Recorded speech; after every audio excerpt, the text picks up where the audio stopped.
Bom, galera, primeiramente, já boa noite para todo mundo, né? Desculpa aí pelo atraso, certo?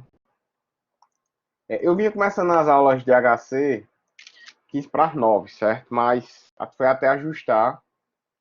Eu printei agora a tela, né? Para fazer uma espécie de chamada no começo, mas foi mais só para ajustar tanto o ambiente quanto mais a parte de logística, certo?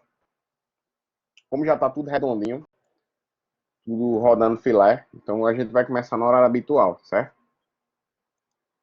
Então hoje são 11 de maio, né, de 2020, só para registrar aqui na gravação. 8 horas e 32 minutos. A gente vai pegar aí mais ou menos 50 minutos de aula, certo? Até na verdade a primeira parte do slide, que é a prática um que vocês vão ter que fazer para apresentar semana que vem, certo? Então, já adiantando aí alguns avisos, o primeiro, né, como hoje é segunda-feira, que por enquanto está mantido nosso retorno até dia 18, né? Eu acho que dificilmente vai acontecer, certo? A perspectiva de que a gente não volte nem tão cedo, pelo menos eu acho, questão de segurança, mas a princípio está mantido, né? Eu já tinha falado, né, mas vou repetir, o resultado das provas foi dentro do que eu esperava, né? A gente está um pouco atrasado, certo, em relação ao programa da disciplina, mas a gente consegue compensar agora no segundo estágio. Então a dinâmica vai ser a mesma, certo? As práticas, a rubrica vai ser meio a meio, normalmente. Metade prova, né, que vocês fizeram, e a outra metade as práticas que vocês vão fazer. Então hoje já passa a primeira leva de práticas, certo, para que vocês possam fazer. As apresentações vão ser na própria sala virtual, certo? A gente teve esses dias um treinamento sobre Blackboard e a gente acredita, não sei se vocês chegaram a apresentar, né, alguma coisa por aqui, mas tem adaptado, né? Alguns de vocês mandaram o link do YouTube, alguns mandaram o vídeo, certo? Mas o Blackboard, o moderador, que no caso sou eu, professor, possibilita que eu possa pôr qualquer um de vocês também para ser moderador, certo? Então, todo mundo pode ser moderador, então todo mundo pode compartilhar a tela, pode fazer as mesmas coisas que eu faço aqui. Compartilha a tela, liga o microfone, desliga o microfone, gerencia o áudio, gerencia o vídeo, certo? Então, a gente tem aqui no Blackboard uma sala de aula completa. Então, a partir das próximas apresentações que vocês forem fazer, para as práticas de disciplina, aí tá todo mundo vindo agora, né? A partir das próximas práticas que vocês forem fazer, certo? Da disciplina, aí, então vocês já podem apresentar as máquinas de vocês, tá certo? Então já fica esse aviso aí para todo mundo. Eu vou atualizar a rubrica essa semana, certo? Estou largando aí da semana de provas. Nós temos muitos prazos aí que a gente tem que cumprir de muitas coisas. Às vezes vocês não têm ideia, né? Vocês não têm noção do que o professor trabalha, mas é muita coisa, certo? Por trás. Quem tem parente professor aí que está trabalhando de casa tem uma noção disso aí. Então, para a aula de hoje, eu trouxe a continuação da aula passada, né? Na verdade, o conteúdo da aula passada, né? A gente viu o projeto de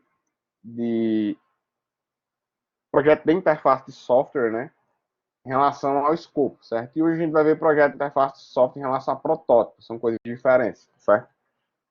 Então, à medida do tempo que eu não for falando, caso vocês tenham dúvidas, vocês podem também intervindo aí, certo? Sem nenhum problema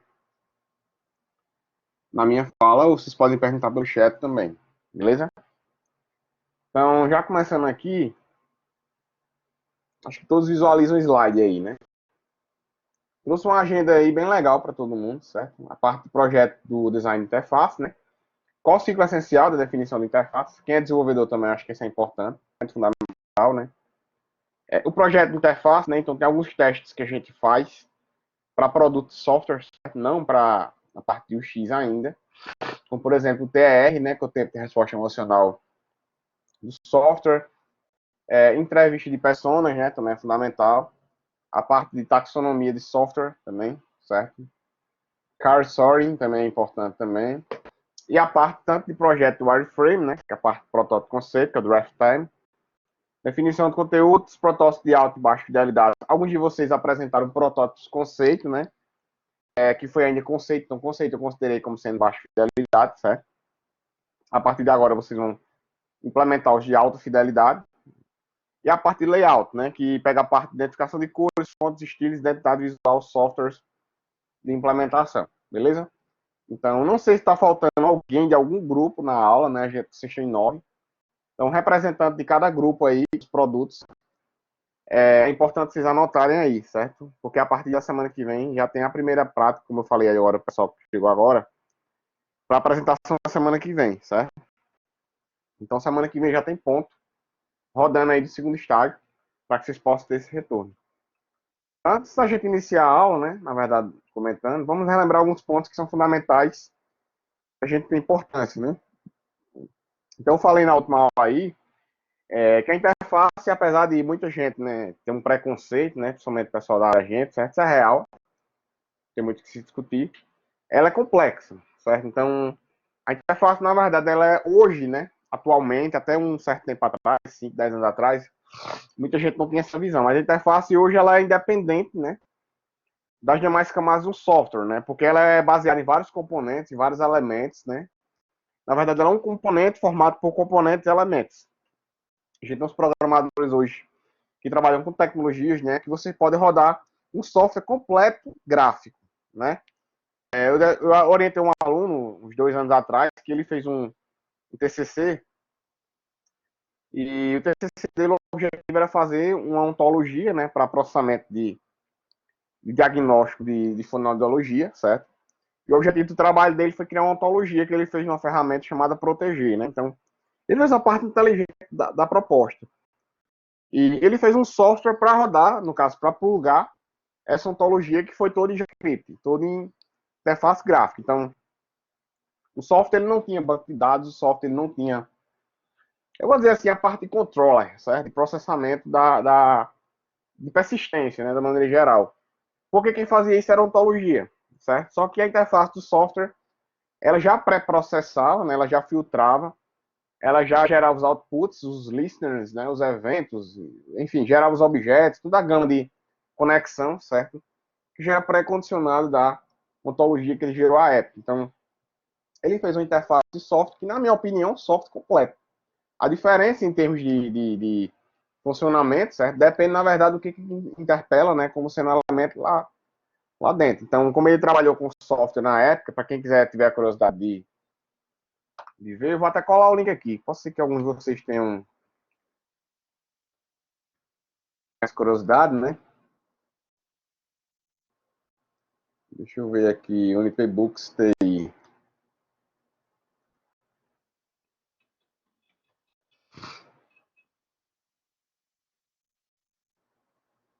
Deixa eu ir pro site do Unip aqui, rapidinho.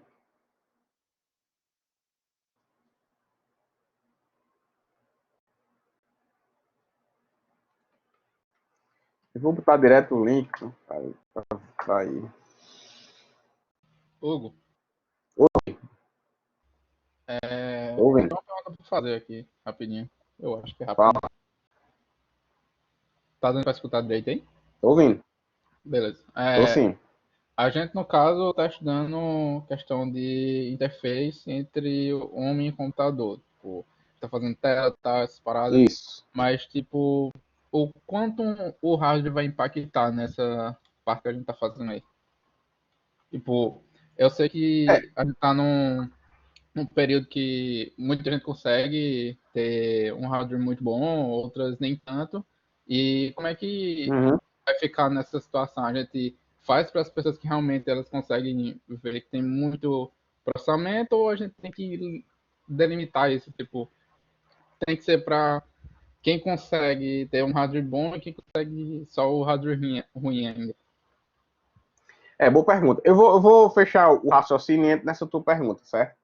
Mas o que eu estava falando ainda agora. Então, eu colei um link agora, que é um e-book, certo? Da própria instituição, lá de 2017. Se vocês pesquisarem aí, ciência da computação só tem ele.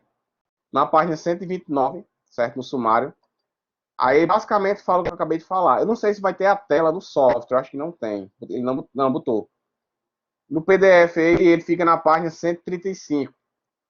E ele fez uma interface bem simples aí, certo? Mas é um software que ele roda totalmente de maneira autônoma, apenas com a parte visual. Então ele consegue armazenar em instâncias que ele criou, certo? JavaScript. Eu nunca programei JavaScript, então não tenho conhecimento. Mas ele fez toda uma parte aí, vamos chamar assim, uma parte de armazenamento dinâmico, certo? Por conta justamente dessa infraestrutura, dessa arquitetura hoje moderna que a gente tem de APIs, que entregam uma interface, certo? Um software independente. Então, a interface ela não vira mais, digamos, apenas a capa visual, ela vira de fato um componente. Componente que você integra, né? Quem trabalha hoje com Data View, que é a visualização de dados, quem trabalha hoje com design de informação, né? Muitos de vocês aí devem já ter ouvido falar do Power BI, né? ClickSense, Cardio, entre outras ferramentas aí. Então, como você falou ainda agora, Alexandre, é a ligação do homem com o software, né? Então, até para você saber o que é que você precisa capturar, você tem que saber o que você precisa perguntar do cara, entendeu? Tanto perguntar até como, de certa forma, capturar a informação dele, o comportamento.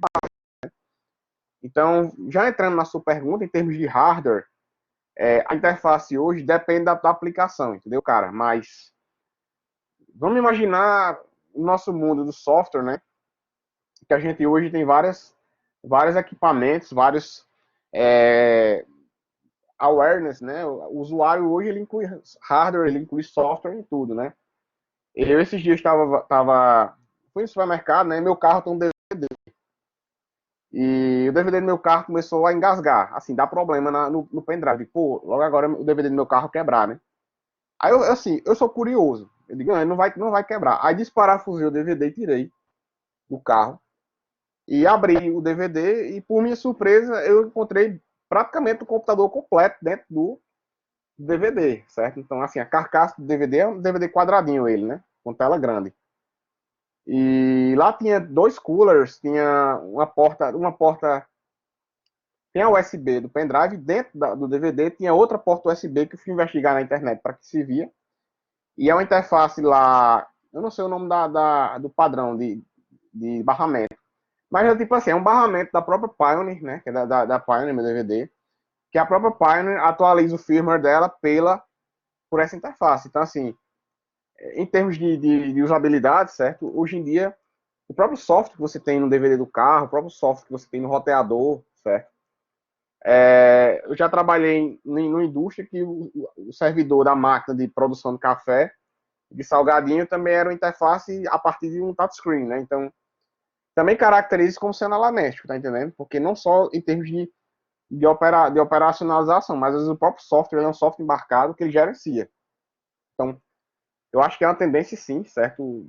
Daqui para frente da gente ter a parte visual como sendo um componente. Na verdade, já é um componente, como eu tinha falando. Diferente de antigamente, né? Que você bota só um CSS, um HTML, tá entendendo? Que é mais só a parte estética. Então, não é mais só parte estética, é parte funcional de fato, como todo mundo aqui já sabe, né? Então, desta forma, para realizar um projeto, implementação de interface, é importante a gente considerar alguns elementos. Eu não entro na disciplina nessa questão funcional, certo? Porque é só, de fato, a parte de HC, né?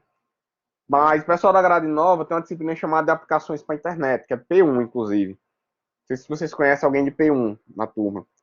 Alguém da turma conhece alguém do P1, né?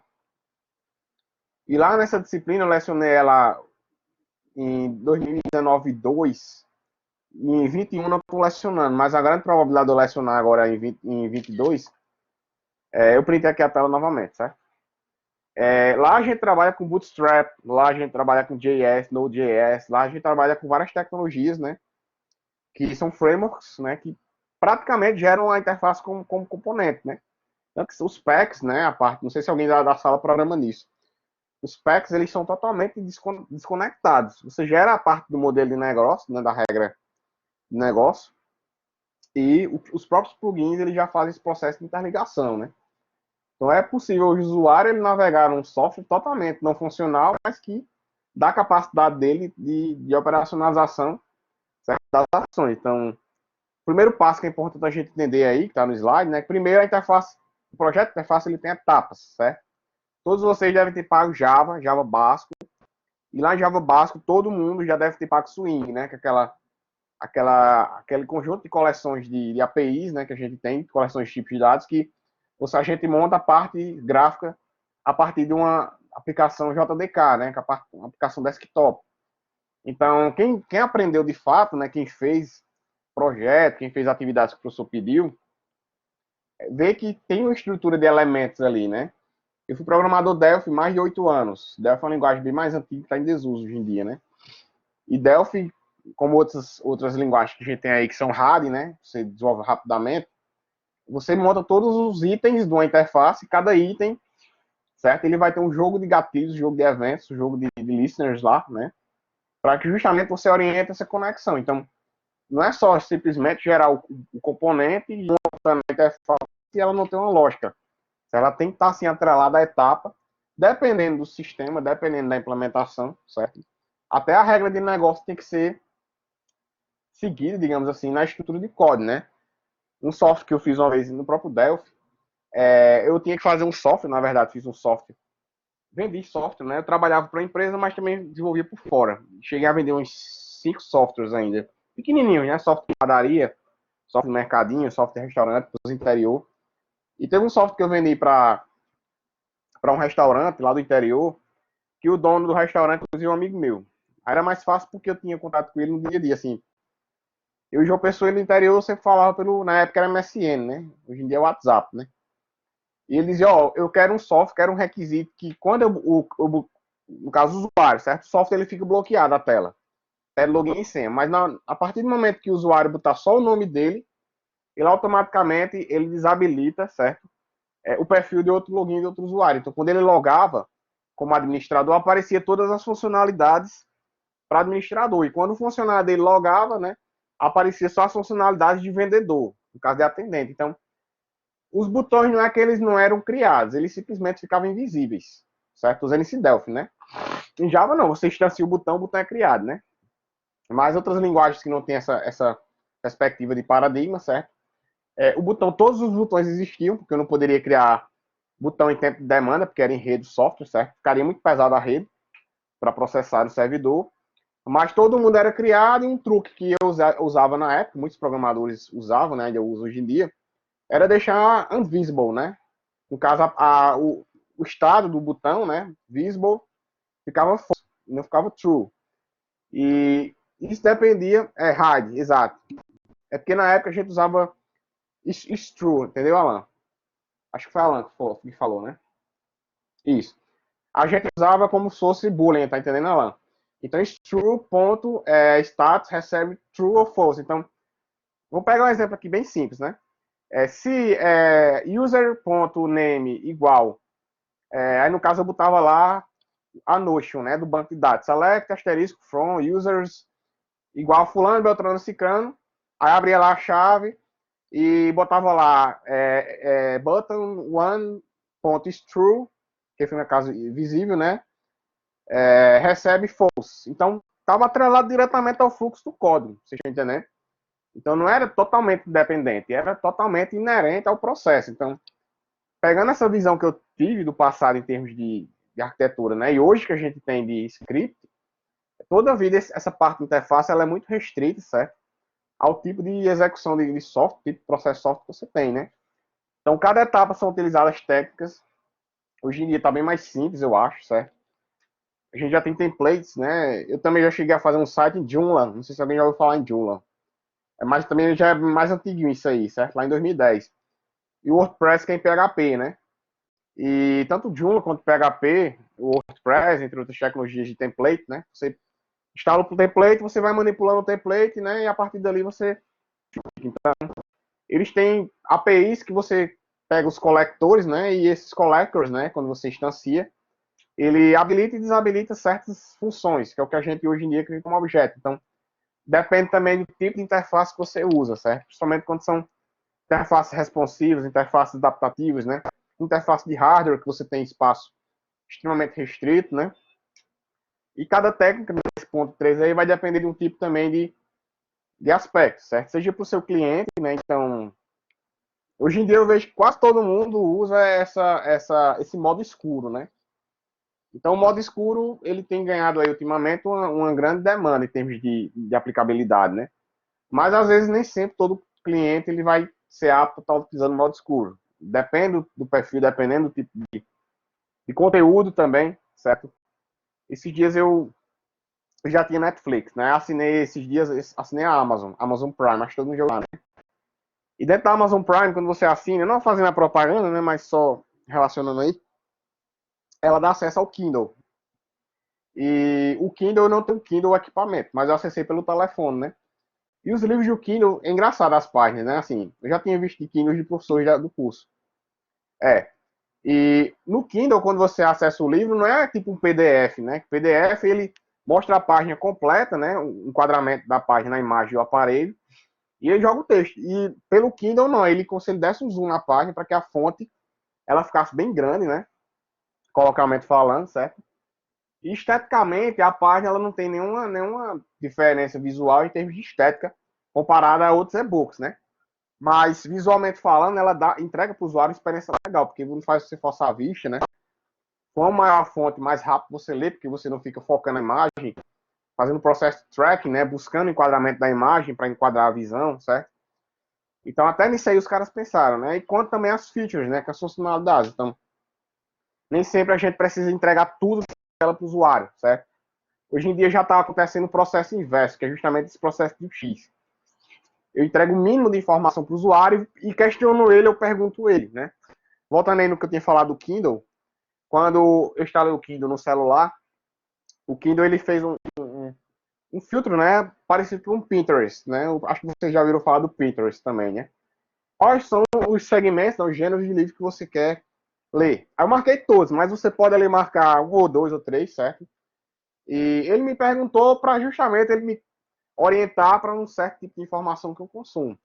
Então, gradualmente, gradativamente, dependendo do tipo de serviço que você consome, o tipo de produto que você entrega para o usuário, esse usuário ele pode ser consultado, né? Torna o aplicativo algo mais humano. E aí, por que você não lê um livro hoje? Deixa eu continuar lendo, né? O cara, sim, para o cara não ter que acessar o livro, ter que acessar a funcionalidade, né? Então, existem interfaces em termos de integração, né? De HC, interação no computador, que às vezes ela não precisa ser visual, ela é simplesmente interativa, no sentido de ser comunicativa, certo? A própria interface, ela abstrai o conceito, está perguntando a você, está ali consultando e você está respondendo, certo? Isso tem acontecido cada vez mais para que o processo de interação com o computador ele seja mais natural, né? Você não só vá ao software, mas o software também vem a você no dia a dia, certo? Então, o projeto de interface ele segue várias metodologias, né? Segue várias etapas, certo? Eu achei um que eu achei bem legal, que é dessa startup chamada BringUp. E, em tese, as metodologias de prototipação, elas não têm, assim, um padrão, certo? Cada empresa, ela adequa, ela adapta, certo? O projeto de interface, não estou falando da prototipação em si. O próprio Google, né, ele tem aí o seu material design, né? Há algumas empresas como empresas que focam mais a questão mais visual, a parte mais gráfica, adotam uma técnica proveniente da arquitetura chamada Sketch. Você já ouviu falar de Sketch, né? Aí já tem ferramentas como SketchUp, né? Que é a concepção de artefatos baseada em modelos arquitetônicos. Então você desenha a interface do software a partir de elementos geométricos, tipo círculo, triângulo, certo? Losango, como a gente tem visto atualmente, as interfaces cada vez mais limpas, né? E essa da BringUp, que eu achei no artigo que eu li, eles segmentaram esse projeto de interface em três etapas, né? Primeiro a questão do próprio projeto, certo? Não ainda da prototipação, então, eu projetar a interface, não é eu criá-la. Você pode gerar um conceito, desse conceito você criar a hierarquia de informação, criar a questão dos cenários, criar o fluxo, né, de interação entre as telas, certo? Como é que vai ser a navegabilidade do usuário em termos de comportamento e um domínio de telas que eu vou ter, né? Que o pessoal antigamente gerava enquanto map link, que é o mapa do site, né? Eu crio lá uma hierarquia, como se fosse uma estrutura de árvore, estrutura de gráfico, certo? Segmento, a quantidade de páginas que vai ter e o conteúdo de cada página em termos de referência. Sei lá, tem um crude de livros, tem um crude de carros, tem um crude de pessoas. Então eu vou ter que ter, no mínimo, aí, três tipos de segmentação. Então, o que é que carro se relaciona, o que é que pessoas se relacionam, o que é que pessoas se relacionam. E aí a gente vai decompondo, como se fosse uma raiz de uma planta, certo? A interface ela vai decompondo em subinterfaces ou sub-áreas pela qual o usuário vai se realizando. É o que a gente chama de taxonomia, que eu vou falar mais à frente novamente. A parte de wireframe, né, que é de fato o próprio protótipo visual, definição de conteúdo desse protótipo, então isso é extremamente importante. Esse levantamento não é on demand, então a gente não vai botando conteúdo à medida que a gente vai prototipando. Não, esse protótipo já tem que vir para a modelagem com conteúdo pré-definido pela equipe, certo? E a questão de layout, que é a parte de datação visual, que eu também já tinha falado a vocês, acho que lá no começo do estágio, né? No caso, aliás, no começo do período, que é qual o padrão de cores que a gente tem. Não sei se vocês chegaram a ver minhas videoaulas, não sei se alguém de vocês chegou a ver meu canal, né? Mas observe que todas as minhas postagens de videoaula do meu canal, e até meu próprio canal, na verdade, eu postei uma identidade visual dele, certo? Deixa eu ver se eu consigo abrir aqui o YouTube, mostrar a vocês a identidade visual do meu canal. E a identidade visual do meu canal, ela marca bastante o usuário, certo? Mais que isso seja algo muito sutil, algo muito simples, mas é importante para a gente ter essa noção. Deixa eu mostrar rapidinho aqui a vocês, vou compartilhar aí na tela, certo? Para vocês terem ideia do que eu estou falando. Eu não sei se vocês visualizam aí. Deixa eu ver aqui, foi. Acho que todo mundo tá vendo aí, né? Veja que é um negócio bem simples, bem besta, certo? Mas eu fiz a identidade visual do meu canal. Observem aí que aqui na parte posterior, né? Eu botei um padrão de cores que é similar a todo padrão visual que eu uso no canal. Então, por exemplo, essa figurinha aqui foi uma após na época, uns 2 anos atrás, né? Eu até tinha mais cabelo aqui. Ele fez uma caricatura minha na época, né? Eu tava dando aula e tava desenhando. Professor, eu fiz uma caricatura do senhor. Aí me deu o papel, eu digitalizei e guardei, né?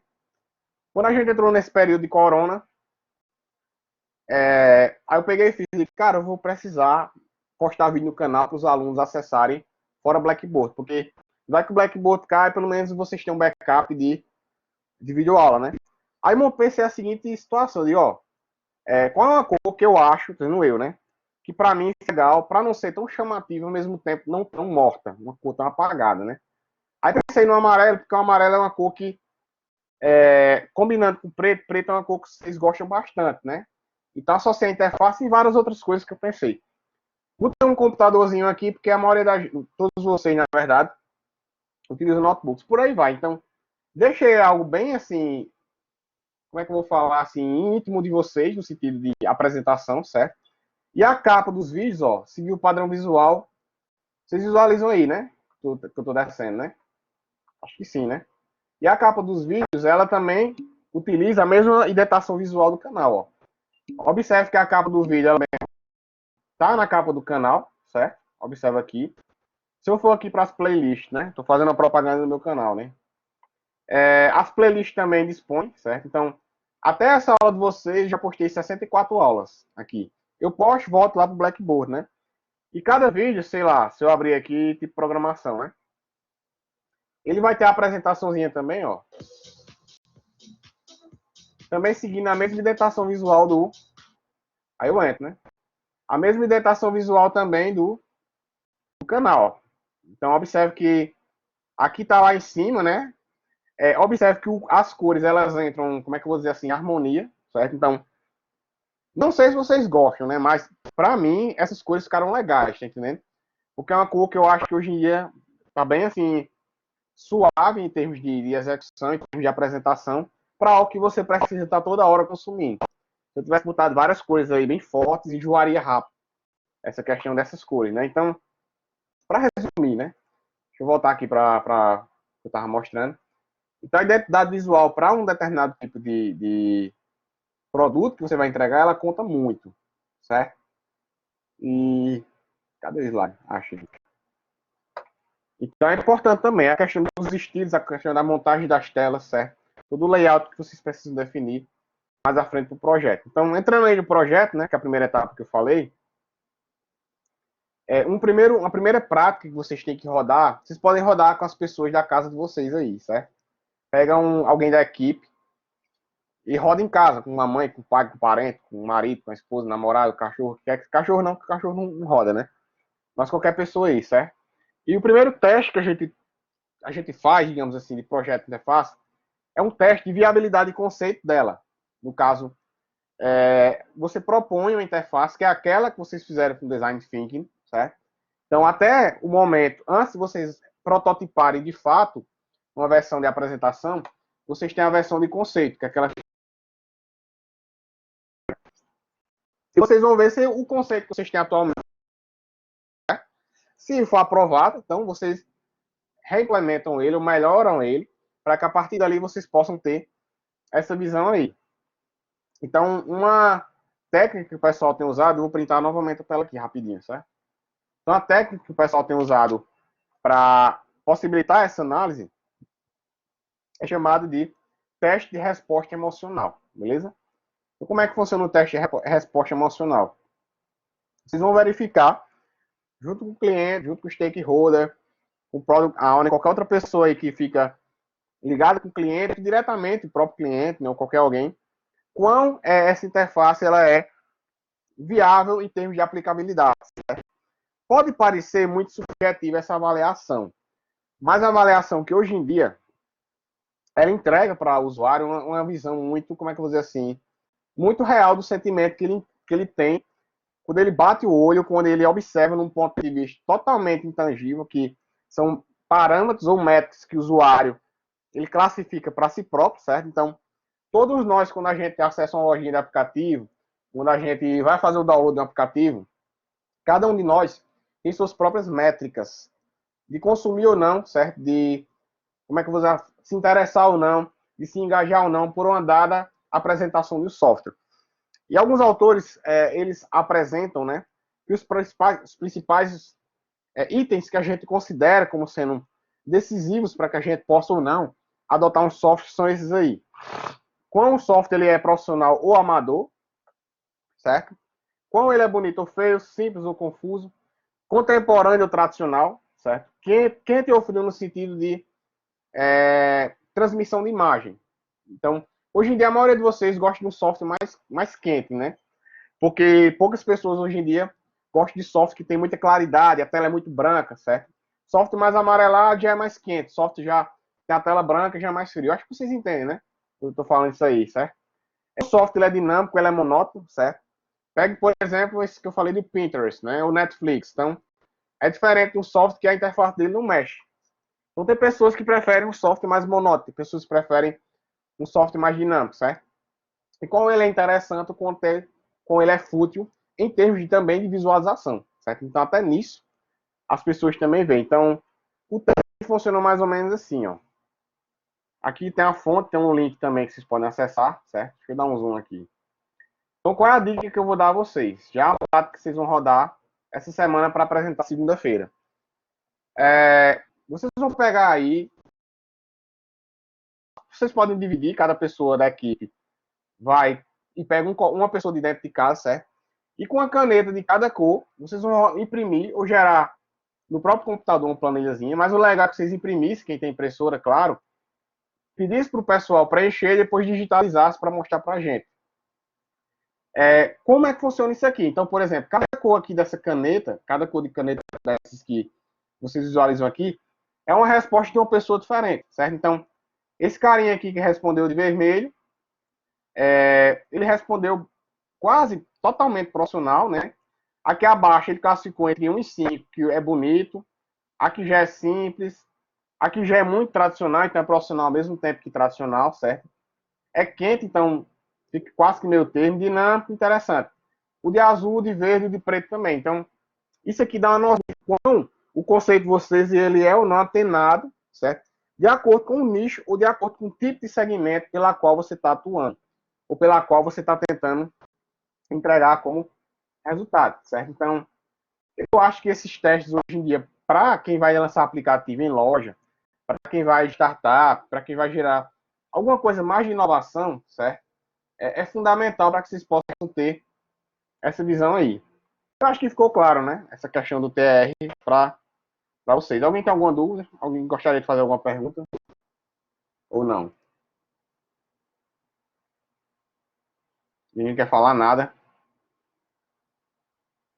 Todo mundo calado. Hugo, Fala. e tipo, se eu tiver. Eu tô morando sozinho agora, como é que eu vou mostrar pra alguém aqui da minha casa? Se eu não tenho ninguém. Só Aí tem você eu. vai ter que arrumar um amigo seu, dois, para Isolado. A gente resolve agora isso aí. Não, Você mas tem tipo, impressora aí na sua casa? como é que se diz? Tem que ser todo mundo da equipe ou só uma pessoa da equipe? Não, ninguém, na verdade, ninguém da equipe, é bom alguém de fora, entendeu? A sugestão que Não, eu dou a vocês é não, o seguinte, não, você não fala. entendeu. Tipo, alguém da equipe que tem que mostrar para as Não, é pessoas. um por equipe, é um Ah, TR por equipe. então tá É de um boa, pô, TR por relaxa. equipe, Alguém da minha beleza? equipe faz. Pronto, tranquilo. Ninguém tem Beleza. dúvidas não, né? Acho que não, então. Então vou passando aqui, certo? Outra técnica que o pessoal também usa bastante, né, nessa etapa do projeto de design, além do TR, o projeto de design é a taxonomia da interface, certo? Com essa interface ela vai se subdividindo e vai gerando outras interfaces. Então, qual o objetivo principal da taxonomia? É vocês rastrearem a quantidade total de interfaces que vocês vão ter no software. Então, outra prática que também vocês vão ter que fazer é a taxonomia do software, certo? Então, quantas telas o software vocês vai ter? Ah, mas eu vou ter que prototipar todas? Não. Não precisa necessariamente você prototipar todas. Mas vocês vão ter que ter um levantamento prévio, nessa altura do campeonato agora, para que vocês saibam quantas interfaces, pelo menos a priori, certo? O software de vocês está gerando atualmente. Para que vocês saibam se está sendo redundante, se não está sendo redundante, se ele está sendo linear, se ele está sendo interativo, se ele cansa o usuário, certo? O usuário, para conseguir chegar numa determinada tela, numa determinada funcionalidade, ele faz um percurso muito longo, ele percorre várias telas, ele faz vários cliques, por aí vai. Então a taxonomia, bota até uma fonte aí, ela é fundamental, certo? Para que a gente tenha justamente essa visão de navegabilidade, certo? E operacionalidade do software a partir do momento que o software ele exige do cliente, certo? Engajamento, esforço, entre outras características que são fundamentais. Então tá aqui um exemplo do que a taxonomia ela trabalha, né? Em termos de, como eu falei, navegabilidade, certo? Seja decomposição arquitetural. Então, vocês basicamente vão ter que fazer essa figurinha 2 aí, ó. E descrever o que cada tela ela faz, em termos de objetivo, certo? O conteúdo também, então, ele dá uma visão muito, assim, mental, certo? Algumas pessoas usam o mapa mental, né? Que nem vocês usaram lá no Design Thinking. Mas a arquitetura, em termos de taxonomia, ela dá uma visão mais de fluxo. E não uma visão tão, como é que eu vou falar, de entidade, certo? Tem gente que usa as duas coisas. Tem gente que faz um mapa mental para ter uma noção de domínio, da alimentação de conteúdo, ou da alimentação em termos de elementos, né, que é que vai ter, certo? E tem gente que, de fato, para não gerar um diagrama de sequência que é muito linear, né, faz, de fato, uma visão em termos de taxonomia. Então, você ordena fluxo, você cria a decomposição em camadas e por aí vai, também que vocês podem seguir, certo? Eu boto também um link aí, que esse link está abaixo, que vocês também podem segui-lo, para que a partir daí vocês tenham uma visão geral acerca do que a taxonomia ela descreve, né? E por fim, uma terceira técnica que eu recomendo é você já limitar o conteúdo descritivo de cada tela, ou de cada interface, que é uma técnica que a gente chama de card sorting. O que é que significa ela? Cada membro da equipe, ele faz, digamos assim, pega um card, certo? Um cartãozinho, e a partir do momento, deixa eu só responder rapidinho essa mensagem aqui.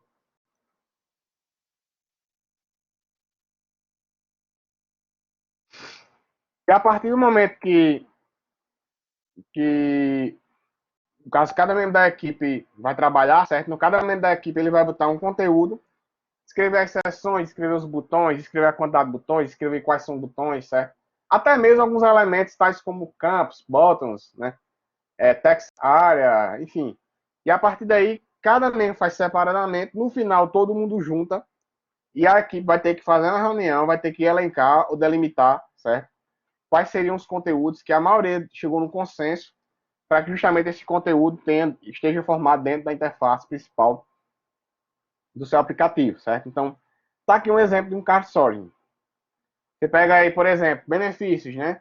Estou dando um exemplo aqui. Se vocês classificam benefícios dentro de um software, aí cada membro da equipe vai classificar quais são os tipos de benefícios que vai ter. Tipos, né? Tipos de botões, tipos de objetos, tipos de figura, enfim, tipos de coisas, um exemplo. Passos, né? Aí também classifica análise, quais são os tipos de análise, né? Aviso, né? Que advise aí, nesse caso aí seria aviso, não alerta, né? Quais são os tipos de aviso? Então, enfim, tem também esse link aí, certo? Tem, para que vocês também rodem esse sistema de card sorting e para que esse processo também seja facilitado para definição em um primeiro momento do projeto de interface. Então, observe que até agora eu não falei ainda nada de prototipação. Só falei em delimitação de elementos que vocês vão ter que ter, certo? Para a delimitação do projeto, né? Aí tem aqui uma ferramenta de card sorting que vocês podem rodar a tela web, né? Eu já pensei nisso aí também, certo? Esse Optimal Workshop, ela é boa. Eu já usei já umas 2, 3 vezes. Eita, cliquei sem querer aqui. Eita. Espera aí. Não, já que abriu, né? Fiz besteira aqui. Foi mal. Vai demorar para recarregar o slide de vocês.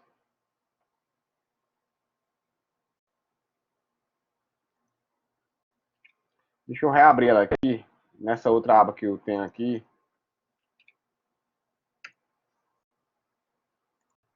Pronto, aqui está a ferramenta. Ó. Certo? Tem a versão free, que vocês podem fazer. Certo? Não é obrigado a fazer, mas acho que seria interessante pela experiência que vocês teriam, certo? De vocês montarem os cards, como é que cada card ele funcionaria. Quem não entender inglês, só habilitar. Tem um plugin para o Chrome, né? Que você faz o translate da página. Vou traduzir agora aqui, ó. Deixa eu ver se vai rodar. Rodou, ó. Foi. Então vocês instalam um plugin do Chrome de tradução simultânea, ele já faz a tradução na mesma hora. Então eu dou a sugestão de que se vocês querem fazer tanto a parte de sorting, né? Que é a parte dos cards, a parte de rastreamento, certo? Não é necessário. A de Chalmar também não é necessário. Os caixas de tela que o usuário ele pode visualizar, certo? Enfim, é interessante vocês terem essa visão de cards também, para que cada um. Deixa eu ver se ele tem um estudo de demonstração aqui. Tem também, Alan, exato. Tem um estudo de demonstração aberto aqui, ó. Deixa eu ver se ele abre aqui, certo? Ele tem tree test, né? Tree test. Open Car Source. Vamos ver aqui, ó. View the results.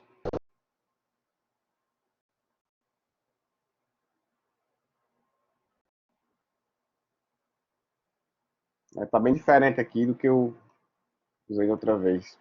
Enfim, vocês dão uma olhadinha aí, beleza? Deixa eu só trocar a janela aqui. Vou voltar para o slide.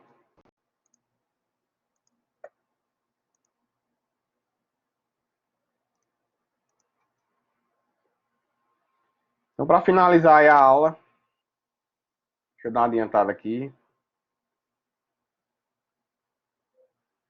Hoje são 11, né? Então, vocês vão ter aí para a próxima segunda-feira, que é dia 18. Deixa eu só confirmar que é dia 18 na segunda. No calendário aqui. Isso, segunda-feira. Vocês vão rodar essa semana aí as equipes. Eu vou abrir a parte lá aqui no Blackboard e o link, certo? Para essa semana. Vocês vão rodar o teste de resposta emocional do projeto de vocês. Vocês vão rodar a taxonomia, com o mapa da taxonomia do software. E o mapa da taxonomia do software. Eu não cheguei nem a botar o card sorting, né? Então vocês rodam só o TR, certo? E também gera a taxonomia do software, né? TR é aquela planilhinha, certo? Aqueles quadradinhos. E a taxonomia é a rastreabilidade das telas, ou seja, quantas telas vai ter o software de vocês nessa primeira versão, né? O que descreve cada tela, qual o objetivo de cada tela e qual a relação que cada tela vai ter uma com a outra, certo? Para que a gente tenha uma noção visual e mental da navegabilidade e da operacionalidade que vocês vão dar para o usuário a partir desse momento, certo? Isso vai ter que ser apresentado segunda-feira. Então já vale nota para a próxima segunda-feira essa apresentação, certo? A ordem é à medida que os grupos forem entrando. Então cada grupo vai ter aí 10 minutos, entre 10 e 15 minutos para apresentar, porque a gente vai discutir, né? Os colegas podem fazer perguntas, podem tirar dúvidas, tá certo? E já vai valer um pedaço da nota aí prática do segundo estágio, certo? Eu acho que o segundo estágio vai valer 2,5. Então acho que isso aí já vai valer entre 7 décimos a um ponto, certo? Vocês vão ter aproximadamente umas 3 ou 4 apresentações aqui para a prova. Que já vai valer, no mínimo, aí um quarto de 2,5, certo? E quem perder, professor? Quem perder fica sem nota. Não tem pra onde correr, certo? Porque a entrega ela vai ser gradativa. Não vai ter a versão final. Você pode até entregar, mas agora, nesse momento que a gente vai ter, é fundamental que todo mundo apresente, certo? Porque senão todo mundo vai depositar lá, no day lá, e não vai fazer sentido a discussão que a gente teria em sala de aula, porque isso aqui vocês teriam que fazer na sala de aula, certo? Vocês rodariam na sala de aula. Como a gente tem sala de aula, vocês fazem em casa, com um colega, com um parente, com quem quer que seja, já apresenta o resultado online, certo? Então, acho que ficou claro aí para todo mundo. Vocês estão em 15 na sala de aula, então devem estar todos os grupos, pelo menos um representante de cada grupo, certo? Avisa para os colegas aí no grupo WhatsApp, avisa para o colega, isso que foi que eu pedi, certo? Quem tiver dúvida, reassiste a aula. Eu vou postar essa live amanhã, quando eu ligar meu computador, eu vou repostar no Blackboard, certo? Então, quem tiver dúvidas também, manda mensagem no Blackboard, que na medida do possível, eu vou tirando. Tá joia? No segunda-feira, espero para que vocês possam fazer as apresentações. Então é isso aí. Boa semana para todo mundo e a gente se vê quinta-feira, né? Na aula de compiladores.